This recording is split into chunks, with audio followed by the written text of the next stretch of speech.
সরস্বতী পুজোর বাজারে উদাসীনতার ছায়া পুরুলিয়ার স্থানীয় মূর্তি শিল্পীদের। বাঙালির 12 মাসে 13 পার্বণের অন্যতম হল সরস্বতী পুজো। শুক্রবার বাগদেবীর আরাধনায় মাতোয়ারা হতে চলেছে গোটা রাজ্য সহ জেলা পুরুলিয়াও। সরস্বতী পুজো উপলক্ষে বৃহস্পতিবার সকাল থেকেই পুরুলিয়ার বাজারে লক্ষ্য করা গেল কেনাকাটার ভিড়। ভিড় জমল মূর্তি দোকানগুলিতেও। বাড়ি থেকে ক্লাব, আবার ক্লাব থেকে বিদ্যালয়, বিভিন্ন জায়গায় বিদ্যার দেবী মা সরস্বতীর আরাধনা হয়ে থাকে। তাই সাধারণ মানুষজন থেকে শুরু করে স্কুল পড়ুয়া ছাত্রছাত্রীরা মূর্তি কেনার জন্য দোকানে ভিড় জমান।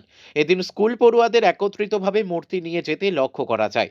দোকানে ভিড় থাকলেও এবছর পুরুলিয়ার স্থানীয় মৃৎশিল্পীদের মনে তেমন একটা খুশির উচ্ছ্বাস লক্ষ্য করা যায়নি।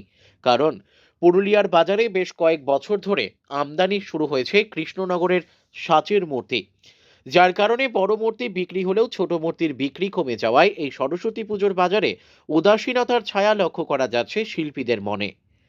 পুরুলিয়া থেকে বিশ্বজিৎ সিং সর্দারের রিপোর্ট, বিগ নিউজ বাংলা। আচ্ছা, আপনি মূর্তি বিক্রি করছেন এখানে? হ্যাঁ, কোথেকে এনেছেন মূর্তি? এসব কৃষ্ণনগর। এগুলো চাহিদা কিরকম আছে? চাহিদা মোটামুটি ভালো।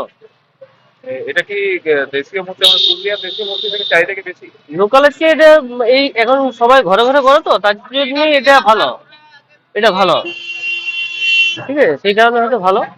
সবাই নেই, ঘরে ঘরে ফ্যামিলি, ছোট ছোট বাচ্চা থাকে, তাদের জন্য কিরকম দাম রয়েছে? দাম 200, 250, 300, 350 সব রকম দামে রয়েছে। কি নাম আপনার? নয়ন খুচরো দর। কটা আছে? আগে বছর থেকে তো কমে আছে। তাও মোটামুটি কেমন কি সেল মানে হচ্ছে, কিরকম দামে? সেল মানে ঠিকঠাক হয়ে যাচ্ছে সেল, বুঝতে পারলে তো। আমাদের এটা আদি দোকান বলে তো, মানে করে আসছে বাবা দাদু, তাই মোটামুটি কত বছর থেকে তা ধরে তো 40 বছর ধরে, 40 ধরে আসছে। কি কি দামে রয়েছে? দাম তো নানা রকমের রয়েছে। 500 ঠাকুর আছে, 600 ঠাকুর আছে, 1000, 2000, 3000, 5000। সব থেকে দামি কত দামি আছে? সব থেকে দামি আছে 5000, 7000, 10,000।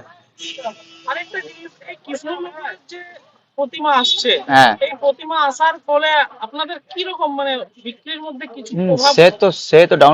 সে তো ডাউন হচ্ছে। হুম, আমাদের ডাউন কেমন কেমন হচ্ছে, যে মিস্ত্রি সে তো আনছে না, হুম।